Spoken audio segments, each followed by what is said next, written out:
حدیث نبوی صلی اللہ علیہ وسلم۔ طلحہ بن عبید اللہ کہتے تھے کہ نجد والوں میں ایک شخص حضرت صلی اللہ علیہ وسلم کے پاس آیا، سر پریشان، یعنی بال بکھرے ہوئے تھے۔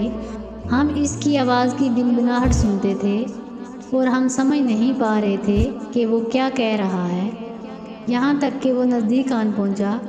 جب معلوم ہوا کہ وہ اسلام کے بارے میں پوچھ رہا ہے، حضرت صلی اللہ علیہ وسلم نے فرمایا کہ اسلام دن رات میں 5 نمازیں پڑھنا ہے۔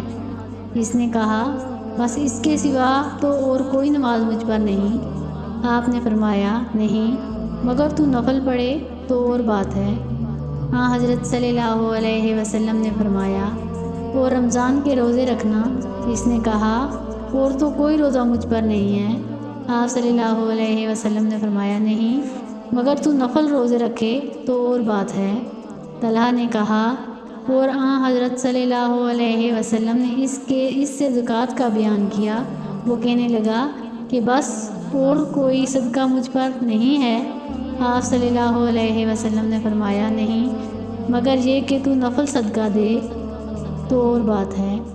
راوی نے کہا، پھر وہ شخص پیٹھ موڑ کر چلا، یوں کہتا جاتا تھا، قسم خدا کی، میں نہ اس سے بڑھاؤں گا نہ گھٹاؤں گا۔